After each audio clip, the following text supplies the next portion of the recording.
Are you a business owner who feels like an overworked employee in your own company? Kung ikaw ay stuck sa day-to-day operation at di ka makalabas, naku, itong video na ito ay para talaga sa iyo. So tune in, don't tune out. Videos that will make you wealthy and debt-free. Hi there, this is Chinky Tan, your pambansang wealth coach. Sa episode natin to, papag-uusapan po natin bakit kaya ang mga negosyante, nagiging empleyado ng sarili ng kumpanya, ano yung critical mindset na kailangan nating shift, ano yung mga practical transition, paano tayo mag-build ng system, at ano pang dapat natin gawin. So guys, ito ng tanong ko, napapansin nyo ba na lagi ka na lang ikaw nag-aasikaso ng maliliit na bagay ng negosyo mo at to the point that you feel more like an employee of your own company? Don't worry, marami po sa ating business owners nakakaranas yan, lalo kung kayo na nag-uumpisa. Kaya nga ang tanong, bakit ba nagkakaroon ng ganito? Kasi sa totoo lang, doon tayo ay nag-umpisa, ang goal natin talaga is to have freedom. Time freedom, money freedom, pero ang reality, hindi tayo nagiging free. Honestly, nagiging slave na tayo minsan ng sarili nating kumpanya. When you say slave, di ba, ikaw lahat ang gumagawa. Ikaw nagma-marketing, ikaw ay nagsa-selling, ikaw ay nagde-development, ikaw rin na nagde-deliver, ikaw lahat. Pag nag-uumpisa ka, ganun talaga yan. Pero as your business grows, you have to listen. You have to learn how to buy back your time. Alam mo,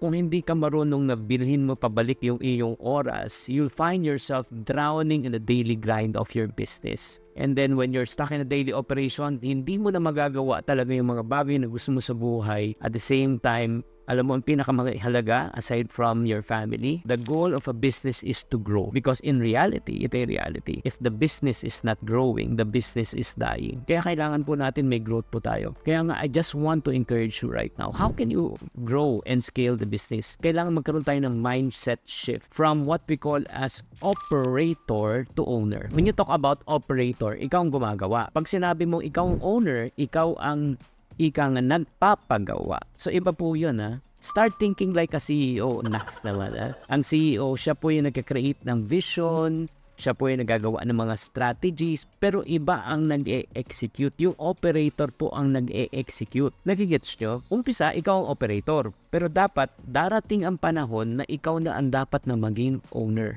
So, in order for you to know, kung umabot ka na ba sa level ng ownership, ito yung critical question na kailangan natin sagot sa session natin na ito. Kung ikaw ay magbabakasyon ng isang buwan, tatakbo pa ba ang negosyo mo? O nawala ka?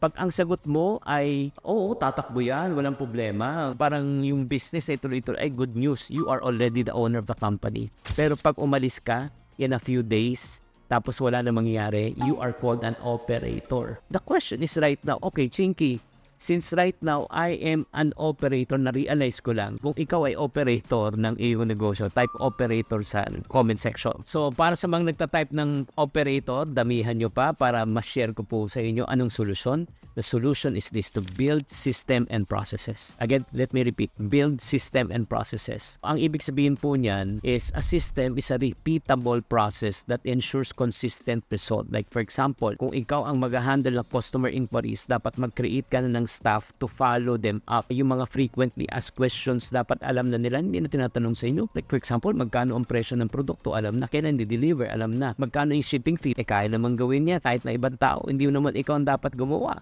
So, the only way to do this is when you start documenting the process. Gagawa ka ng system. O sa sales, no, ano yung dapat sabihin, di ba, anong presyo, customer service, paano sasagot, inventory management, di ba, kaninong bibili ng supplier, kailangan naka-system yan. Ang kagandahan dito, pag may sistema ka, this allows you to step back and focus.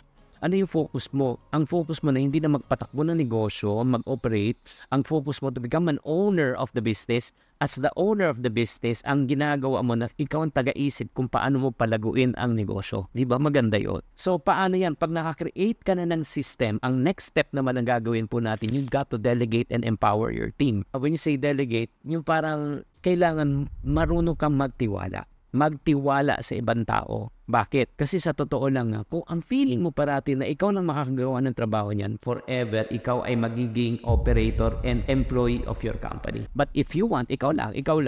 Kung ikaw, if you want your business to grow, you just need to trust people. Trust your team. Chinky, paano ba natin magta-trust ng mga tao? Okay? So first, syempre naman, hire the right people. Alam mo, ang suggestion ko, mag-hire ka ng tao, don't just hire for skills. Hire for attitude. Alam mo, in reality, kung pagpipiliin kita a person na talagang great skills but bad attitude, or person with good attitude but not so good skills, anong pipiliin mo? Yung magaling na hindi maganda attitude o yung maganda attitude na hindi masyadong magaling? Pakitype sa comment section. Always hire for attitude, not for skills only, because skills can be learned but attitude is hard to unlearn. And then once na na-hire mo na yung tao, train and empower. Bigyan mo sila ng authority, di ba? Yung authority na pwede silang gumawa ng desisyon, yung mga maliliit na desisyon na kahit magkamali, hindi magsasara ang kumpanya. Ito lang po isang natutunan ko, which I'm guilty of, never ever micromanage. Parati ikaw nagmamando. Siyempre, pag ikaw nagmamando, ikaw gumawa ng desisyon ng lahat, alam mo, magdadalawang isip, yan, bago kumilos. Kaya nga, learn how to trust them. Empower them, let them make decisions. And then after that, kung gusto mo talagang lumaki ang iyong negosyo, para kahit na 30 days wala ka,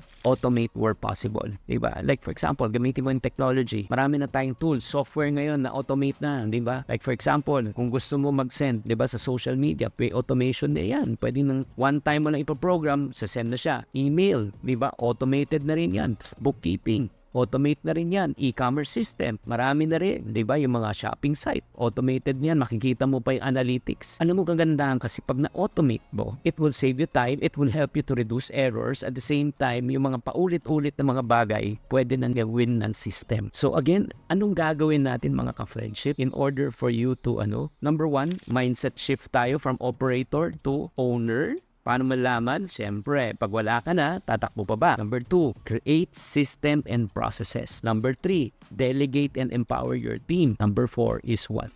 Automate. So, as business owners, ito yung ultimate goal natin. Kung bakit tayo nag-create ng negosyo para pagdating na panahon, kahit na di na tayo nagtatrabaho, yung negosyo ang bubuhay sa atin. Pero pag ikaw nag-create ka ng negosyo na hindi pwede tumakbo negosyo na wala ka, hindi magandang sign yan. At if you feel trapped in your own business, you are not alone. Maraming business owners experience that. Pero the good news is, this is not a permanent situation. You can break free from that. Talaga, Chinky? Yes. Para sa mga tao hindi alam kung paano gagawin, that's the reason why we've created a special event designed to help you to regain your business. Para na ikaw na talaga ang maging owner, hindi ikaw maging operator. And here's the exciting news.